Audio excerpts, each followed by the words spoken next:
Vamos à palavra, meus irmãos. Vamos meditar na palavra.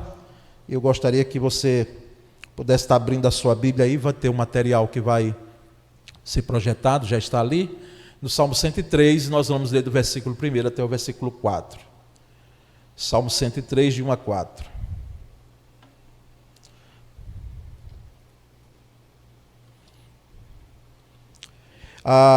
O Salmo 103, de 1 a 4, os irmãos acompanham a leitura aí na sua Bíblia. O tema dessa mensagem é enfermidades da alma. Enfermidades da alma. Bendize, ó minha alma, ao Senhor, e tudo que há em mim, bendiga o seu santo nome. Bendize, ó minha alma, ao Senhor, e não te esqueças de nenhum de seus benefícios. Ele é o que perdoa todas as tuas iniquidades e que sara todas as tuas enfermidades. Que redime a tua vida da perdição, que te coroa de benignidade e de misericórdia. Amém? Quero dar um destaque. Olha, irmãos, eu quero ouvir esse amém. Amém? Ainda tem algumas coisas da igreja que eu sinto falta. Porque antes nós tínhamos um coro, né? E eu sei que no domingo tem muito mais gente, mas né? Sou filho de ministério do pastor Jabes. Ele não passaria ileso, não é? Nós não dizermos amém a um texto desse. Né? Tem coisa que não se deve dizer amém, não. Então, vigie. Mas esse aqui nós precisamos dizer em alto e bom som. Né? Amém, sim. Versículo 3, um destaque. Ele é o que perdoa todas as tuas iniquidades, que sara todas as tuas enfermidades. Quero dar um destaque aqui, porque quando fomos ao texto, e do texto partimos para o tema, não é? Entendemos, irmãos, que existem enfermidades físicas, doenças, não é? Naturalmente todos nós enfrentamos, e enfrentamos mesmo sem pedi-las, elas vêm. Eu quero dizer aos irmãos que já passaram dos 60, não é?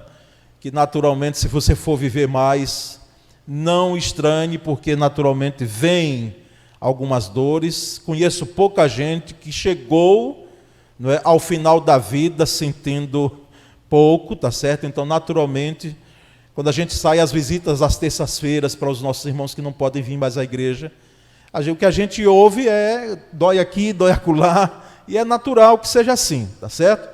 Mas todos nós temos, o bebê tem, não é? A criança tem, o jovem enfrenta, não é, dores físicas. E existem as dores da alma, as enfermidades da alma, tá certo? Quando eu chamo dor, eu estou chamando enfermidade, doença da alma. As enfermidades da alma, elas são igual ou pior do que as enfermidades físicas. E hoje a psicologia chama de doenças psicossomáticas, não é? Porque elas acabam abrangendo o emocional, atingem o nosso emocional e refletem no físico. Esse tempo de pandemia, onde eu estava quase 3 vezes por semana, num velório, num sepultamento de irmãos daqui da igreja ou de fora, ou parentes, não é? No momento, eu não sentia nada de termos de... Controlava emocionalmente e de dores, mas no outro dia, ainda bem que está aqui minha esposa, Sônia, para testemunhar, no outro dia eu estava moído. Não é? Moído mesmo, irmão. Só levantava se tivesse um compromisso, mas se fosse por um dia que eu pudesse repousar um pouco mais, era uma dor física, uma dor que refletia da emoção contida, não é? O reflexo da emoção no corpo. Então, essas enfermidades, elas existem. Existem enfermidades diversas da alma. Mas eu gostaria também de colocar aqui que essa mensagem ela não tem um viés psicológico, tá certo? Porque eu não tenho formação na área e não vou usar o púlpito para pregar sobre psicologia no viés, né, do tema que temos hoje. Mas nós vamos ter como naturalmente deve ser a Bíblia como nosso norte. Porque a Bíblia fala sobre isso, ela fala do ser humano. Então, as enfermidades da alma que vamos trazer aqui, não são todas elas, em hipótese alguma. Não podemos trazer todas elas hoje, vamos trazer algumas. mas algumas que são assim muito presentes em nossa vida. Então, quando falamos dessas enfermidades, nós destacamos logo a primeira delas, que é a ansiedade. A ansiedade, que é um sentimento, mas dependendo da proporção, não é? Ela pode gerar uma enfermidade da alma. E a ansiedade, alguém já disse que é o sentimento íntimo de preocupação e angústia. Sentimento íntimo, ou seja, ocorre dentro da gente, nas nossas emoções, que gera essa preocupação e essa angústia, não é? Preocupação, eu já falei aqui e reitero, uma preocupação, os estudiosos, quando trabalham com esse tema, dizem que uma preocupação existe num âmbito natural. Você vai fazer uma viagem, você se prepara, faz uma revisão de carro, se for de carro, arruma pelo menos as malas, não é? Tem os preparativos para um casamento, tem os preparativos para receber um bebê em casa, né, um enxoval, enfim, e isso gera uma certa preocupação. Já teve casamentos aqui que eu tive que quase que segurar o noivo porque ele desmaiava, se não segurasse, que chegou tão cansado, quem sabe preocupados, não é, com o dia a dia, de poder ver as coisas resolvidas, né, diante do casamento. Chegavam cansados. Eu hoje, quando sento com eles, eu digo, olha, não façam mais nada, não vão em apartamento, não façam nenhum esforço físico, principalmente por parte do noivo, não é? Que às vezes vai pintar não sei o quê, vai arrumar, porque essa preocupação que vocês têm tendo, tem que resolver lá atrás e no dia do casamento chega inteiro, não é? Então, a preocupação de um nível natural é compreensível. Mas, irmãos, os estudiosos também colocam uma preocupação excessiva, além do normal, e é isso que nós chamamos de ansiedade, já num nível e num grau considerável que pode gerar uma enfermidade. Pode surgir como reação, como coloquei aí, a um perigo específico identificável, ou seja, existe um perigo. Existe um fator que gera essa ansiedade. Não é? Alguém que vai fazer um concurso público, ela fica ansiosa, não é? Naturalmente, para poder chegar o momento. Então, algo que pode-se dizer, não existe mesmo fator. Mas nós precisamos estar muito atentos, porque pode ser também que estejamos ansiosos por coisas que não são identificáveis. É um perigo imaginário, a nossa mente cria. A nossa mente, devido já à ansiedade que é provocada na nossa vida, ela cria e ela imagina, e ela cria medos e ansiedades de algo que, quem sabe, não existe. Gary Collins, eu já fiz menção aqui em outro tempo, num livro Aconselhamento Cristão, que o pastor Martim deve ter lá, porque todo pastor tem de cabeceira, grossinho lá, Gary Collins, é um aconselhamento cristão, é bem antigo, ele teve uma reedição agora, ele narra a experiência de uma pessoa, não é?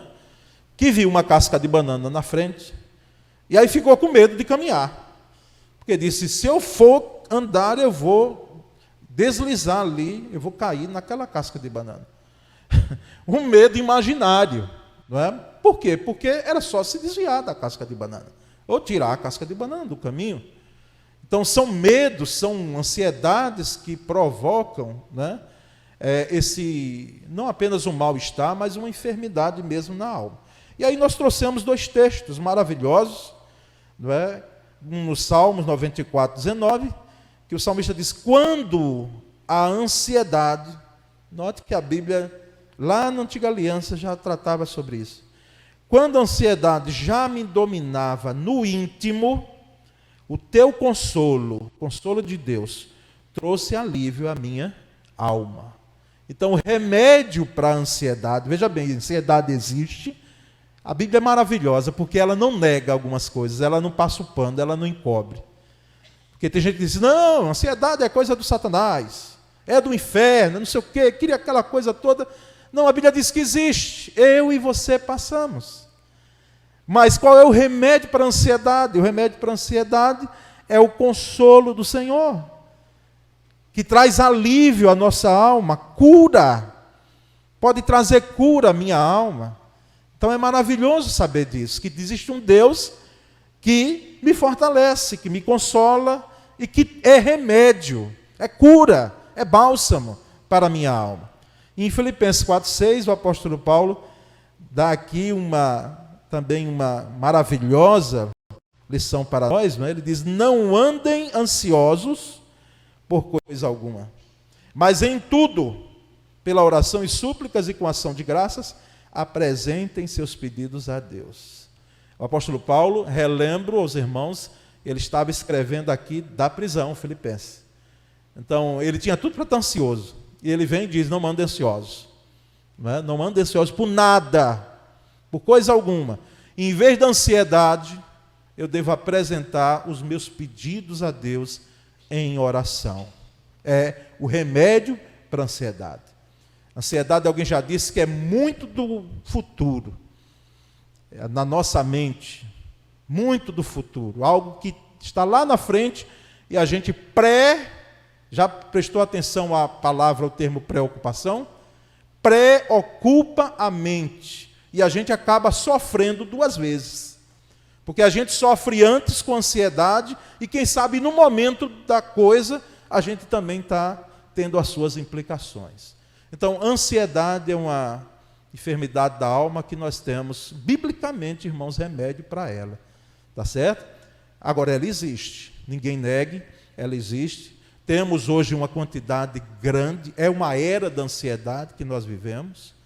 Pessoas que têm dificuldades enormes nessa área, mas que, graças a Deus, nós temos, pela misericórdia e graça dele, não é, o remédio para a ansiedade. Segunda enfermidade, que parece não ser, mas é a superindagação. Muito questionamento. E questionamento, como diz o próprio termo, hiper, é além da conta. E nós percebemos no Salmo 42, versículo 5, que o salmista, inclusive o texto do Salmo que lemos, diz: por que você está assim tão triste, ó minha alma? As versões mais clássicas dizem: por que estás abatido, ó minha alma? Por que está assim tão perturbada dentro de mim? O salmista estava passando a situação também de questionamento. A alma dele estava em conflito. Ele estava querendo estar na casa de Deus, louvar, mas a situação espiritual e emocional dele, espiritual não, então, mas emocional, estava em xeque. E aí ele questiona, ele pergunta. Em Abacuque 1,3, que Abacuque também é muito questionador, é o profeta que pergunta, que questiona. O capítulo 1, ele tem questionamentos. No capítulo 2, ele já diz: eu vou me pôr na torre de vigia e vou ver o que é que o Senhor vai me responder. E no capítulo 3, ele já glorifica o Senhor. Então, ele lá no capítulo 1, versículo 3, Abacuque diz: por que me fazes ver a injustiça e contemplar a maldade? É aquele falando, questionando Deus. A destruição e a violência estão diante de mim. Há luta e conflito por todo lado. Questionando, perguntando. Jó questiona, Jó pergunta, Abacuque pergunta. Os discípulos também perguntaram. E tinha um deles lá que, como Jesus disse: olha, não se turbe o coração de vocês. Falando lá em João 14, na casa do meu pai há muitas moradas. Eu estou dizendo a vocês que aqui é um tempo que eu estou com vocês, mas vou preparar lugar, e depois voltarei, pegarei vocês e levarei para mim. E aí alguém pergunta: mas Senhor, qual é o caminho? O que é que o Senhor está falando? São questionamentos que nascem na nossa alma. E, irmãos, para quem enfrentou luto recente, e o recente que eu estou dizendo, não foi esse ano como aconteceu comigo, com mãe e sogra falecendo em 15 dias. 2 anos, os especialistas colocam. Não é para você esquecer o ente querido, não, mas é tentar superar o luto. E quando se cuida, se você cuidou da pessoa, pior ainda, né? Ou assim, mais implicações você tem. Porque quando se cuida, ou quando se está distante, querendo estar perto, são implicações na alma muito grandes. E a gente aprende em capelania hospitalar, de que depois de passado o sepultamento, os dias que virão, na semana seguinte, sabe a pergunta que vai surgir em nosso coração quando a gente perde um ente querido? Por quê? Às vezes até em casos, quando se está hospitalizado por muitos anos, muito tempo, às vezes a gente ainda pergunta por quê? E uma pergunta é feita: por que não houve a cura em algumas situações? Por que não houve o livramento quando é uma questão de um acidente?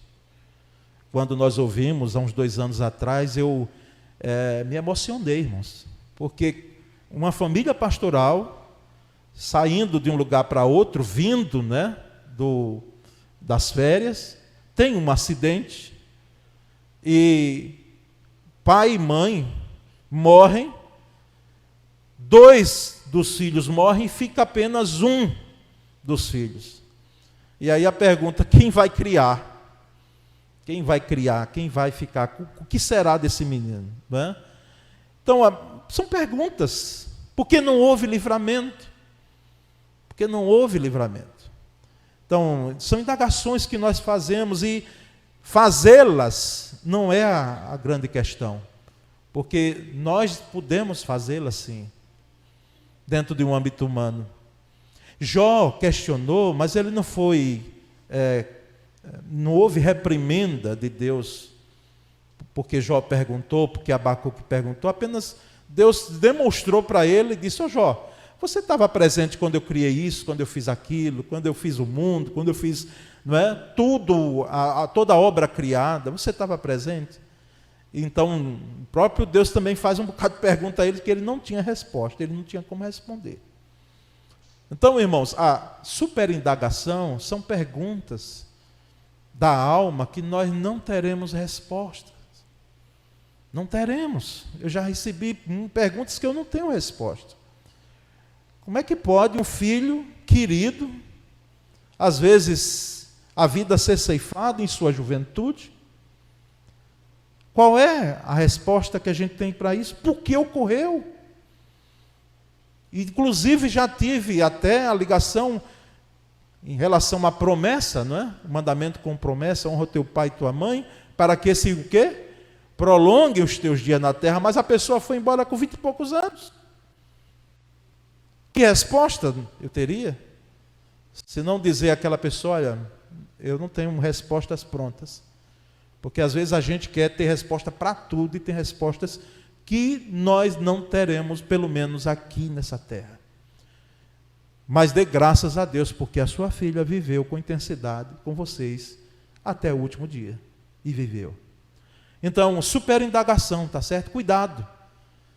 Né? Cuidemos nós, porque é uma enfermidade que pode ser gerada. A indagação não, mas a superindagação sim. Terceira enfermidade que nós trazemos é a exageração. Exageração. Em Números 13, 32 e 33, texto conhecido do episódio quando o povo de Israel está diante da Canaã, não é? A terra prometida, e é dado uma sugestão, que não veio de Deus não, veio essa sugestão, Deus apenas consentiu. Foi o povo que suscitou e disse: por que é que nós não enviamos 12 espias lá para Canaã, e eles trazem um relatório, eles olham a terra e depois voltam e veem como nós vamos entrar, não é? Então, mas não partiu de Deus esse mandamento aí, essa ordem. Mas Deus consentiu, porque senão ele tinha impedido, né? Disse: não vai não. Mas não, deixou ir. O problema é quando voltaram.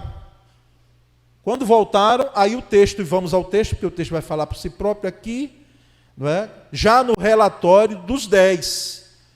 Porque dos 12, 2, Josué e Caleb, nós só vamos lembrar desses 2 nomes, viu?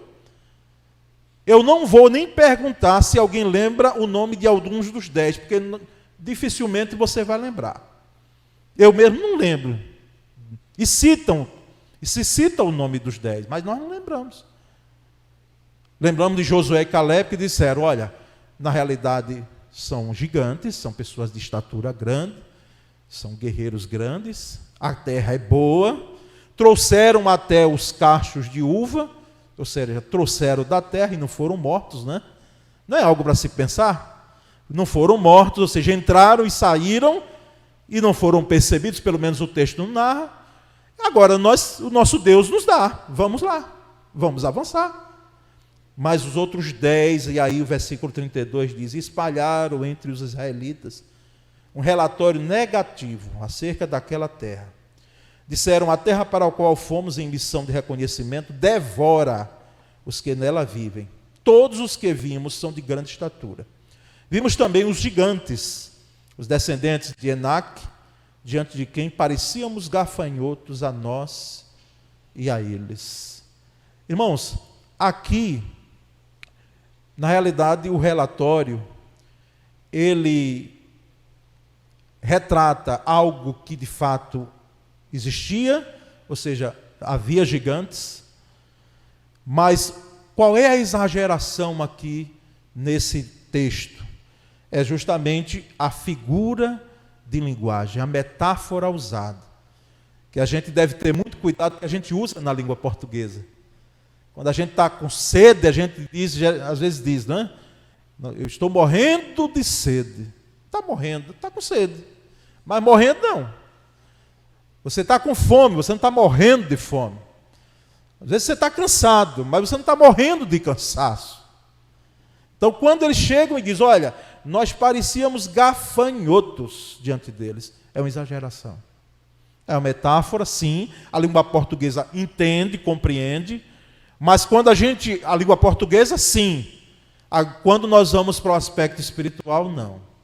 Por quê? Porque nós temos a tendência de exagerar as coisas. Às vezes o problema é pequeno.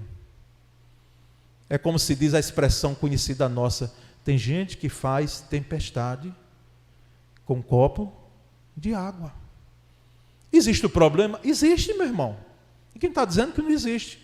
Só que o problema não é do tamanho que às vezes você está pensando. Você imagina. Olha, eu não sei se eu estou sozinho. Aliás, eu creio que não estou sozinho. Em relação principalmente ao sexo masculino, aos homens que estão aqui. Porque as mulheres, nós devemos lembrar que foram feitas de osso, né? E osso é mais resistente do que pó. E é claro que eu estou usando metáfora, lá do Gênesis.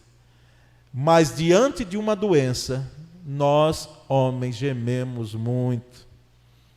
E já estamos na cama. Eu mesmo, quando penso em ficar doente, eu já estou deitado. E quando dói uma parte, parece que eletriza assim, alcança as outras partes do corpo. Às vezes dor é só no tornozelo, mas ela já parece que já passa por toda a perna. O elemento feminino, é claro que existem exceções, meu irmão, se você não é assim, que glória a Deus por isso. A mulher, às vezes, é muito mais frágil, também, glória a Deus por isso. Mas noto que nós temos a tendência de exagerar algumas coisas. Às vezes a dor é só no joelho. E a gente passa para o corpo todo, né? Então, exageração. Se exagera os problemas. Eu fico lembrando de alguns locais onde eu atuei, e não quero citar os nomes porque são locais queridos, mas lugares pequenos, né? E não foram muitos. Mas, às vezes, a informação chegava muito exagerada quando tinha um acidente. Olha, morreu todo mundo. Ia dizer logo à família, meu Deus, aí pronto, era um desespero. Aí depois vinha as informações, não foi todo mundo, foi só fulano, cicrano, tá. No frigir das coisas. Às vezes não foi como foi colocado aquela questão toda. Houve, quem sabe, o óbito, mas não foi naquela dimensão. Exageração. Cuidado com a exageração, não é? Outro, já chegando para o final dessa palavra, fixação. Fixação.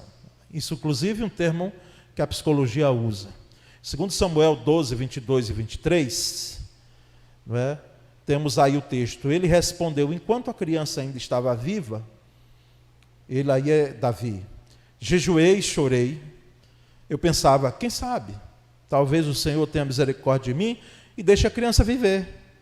Mas agora que ela morreu, que deveria jejuar? Poderei eu trazê-la de volta à vida? Eu irei até ela, ou seja, morrerei, mas ela não voltará para mim. Então aqui nós temos o exemplo do rei Davi, do pai, Davi, pai dessa criança, que foi fruto de um relacionamento extraconjugal com Betseba. E eu digo, reitero, porque todas as vezes que eu cito esse termo, eu quero deixar muito claro. A morte da criança não foi por causa do adultério. Tá certo? Porque eu já vi pregadores dizendo que a questão foi porque Davi tinha adulterado e Deus fez com que a criança morresse. É claro que houve uma lição em Davi. Ele orou pela criança.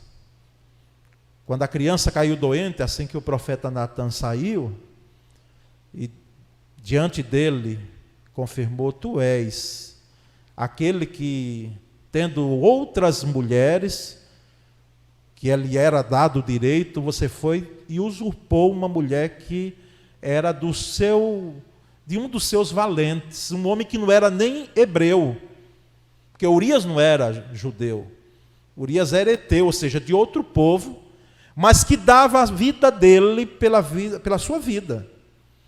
Mas por causa disso, você se prepare, porque não ficará ileso. Porque, irmãos, nós precisamos aprender de que as nossas ações diante de Deus e diante da vida, diante da justiça, não passam ilesas, não passam. E Davi aqui tem uma lição, mas não foi a criança penalizada com a morte, porque ela era inocente, aquela criança. Culpa nenhuma ela tinha. Mas Davi vai carregar para sempre dentro da sua alma a dor e a lição de que com Deus não se brinca. E aí nós percebemos então, a lição aqui é que ele não fica fixo na situação e no problema. Orou pela criança, e é o que nós devemos fazer. Nós devemos orar enquanto vida estiver. Porque tem alguns que chegam assim, não vamos orar mais não, porque não tem mais jeito, já está mesmo em fase terminal. Eu oro, e digo à igreja do Senhor que nós oremos até quando se diga morreu. Aí a gente não ora para o morto, porque a nossa teologia diz que não se deve orar por quem já faleceu, deve orar por quem ficou, dos familiares, com todo respeito a quem pensa diferente, mas isso é o que a Bíblia diz, a Escritura diz.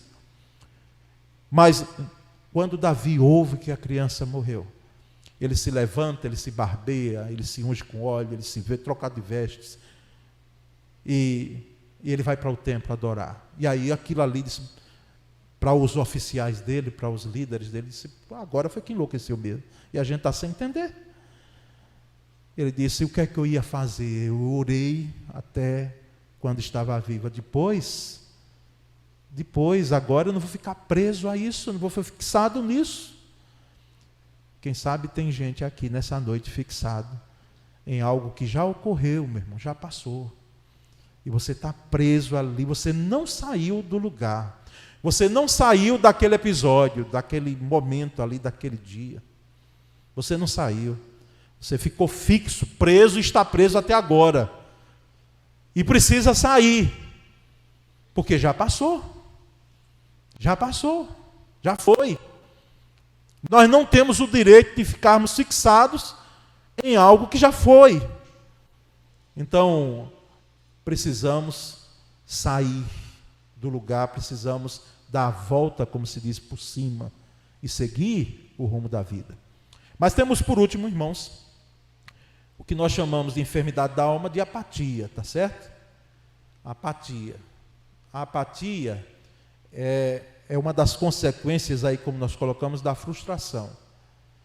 Alguém frustrado por fatores diversos e os mais complexos da vida. Gente que sofre os reveses, e essa pessoa ela vai tendo uma ausência de sentimento e de resposta aos apelos emocionais.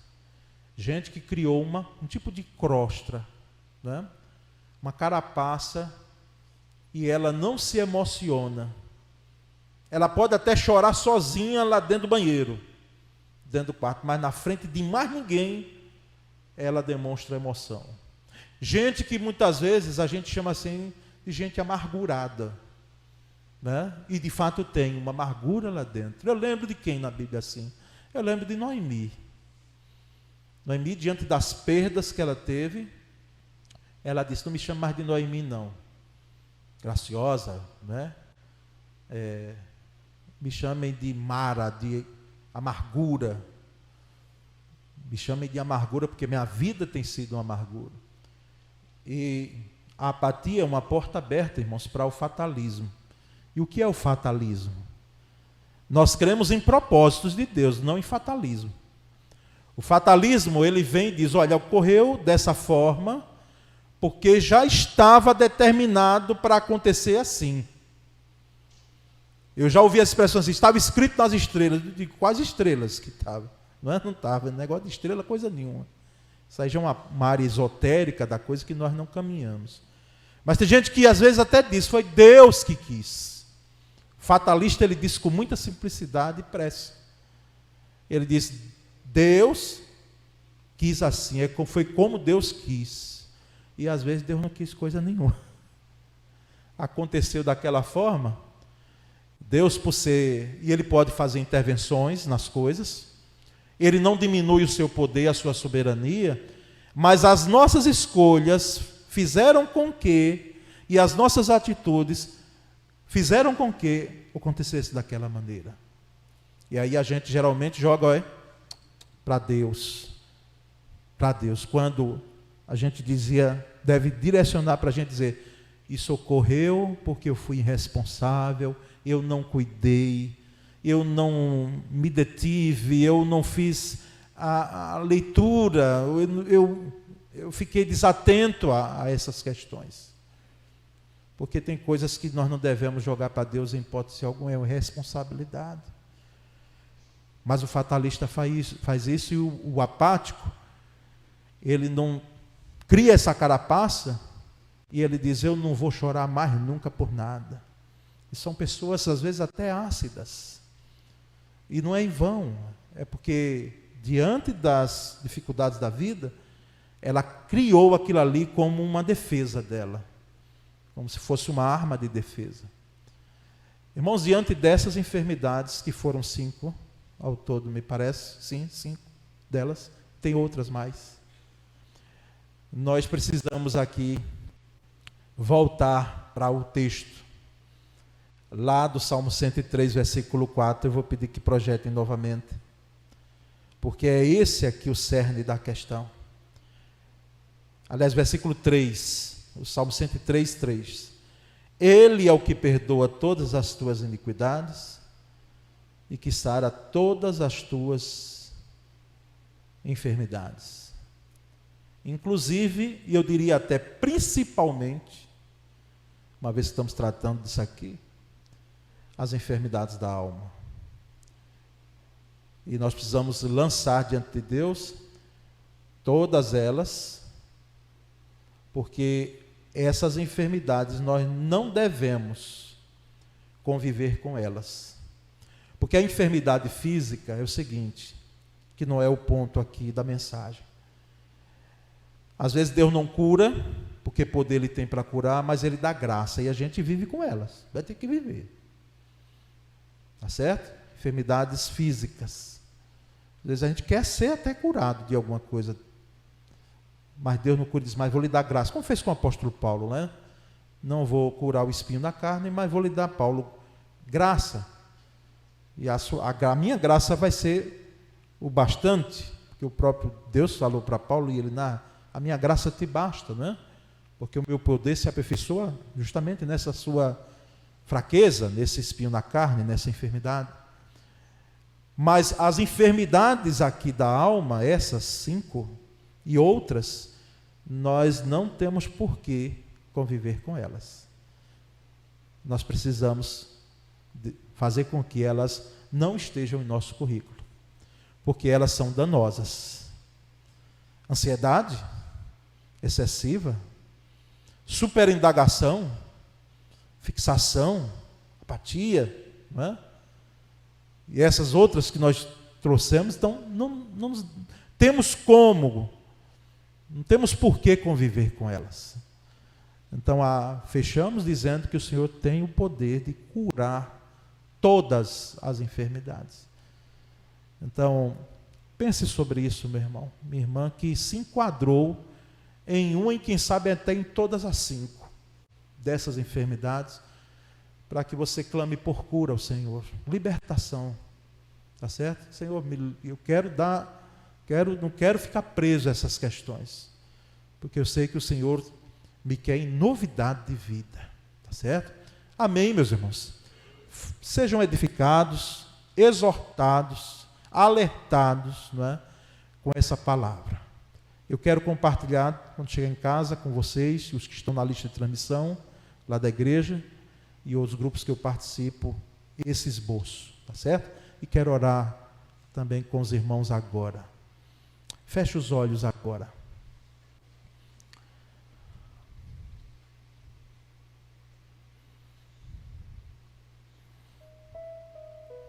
Senhor Deus, cada um que está aqui sabe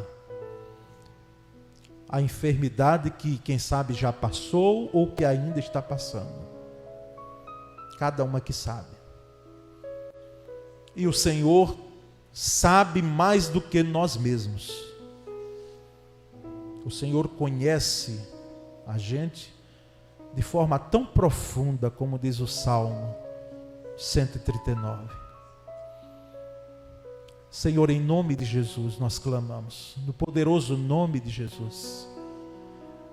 Nós agora clamamos por cura, por libertação dessas enfermidades.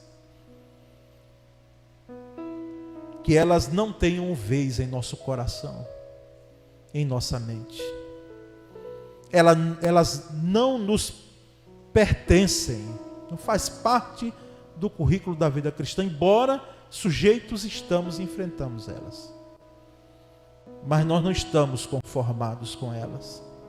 E não devemos nos conformar jamais. Portanto, ministra a cura agora em nome de Jesus. Vai nesse coração desse homem, dessa mulher, desse meu irmão, de minha irmã, desse pai, dessa mãe, desse filho, dessa filha. Em nome de Jesus, Senhor. E promova a cura agora, Pai. Que toda ansiedade bata retirada em nome de Jesus. Ela seja lançada nas mãos poderosas do Senhor. Lancemos sobre Deus a nossa ansiedade, porque Ele tem cuidado de nós. E que as outras, elas possam também ter o Teu trato agora, Pai. Porque certamente nunca vamos ter respostas para tudo aqui nessa vida. E não devemos estar presos, fixos e jamais indiferentes às nossas emoções, porque até o Senhor mesmo chorou. Jesus chorou. O Senhor, humanamente falando, se emocionou. Então quem somos nós para dizer que somos feitos de ferro e que não nos emocionamos em situações da vida? Muito obrigado, Senhor, por essa palavra. Faz com que, Senhor, testemunhos maravilhosos brotem do resultado dessa palavra ministrada nessa noite. Essa é a nossa oração em nome de Jesus Cristo. Amém.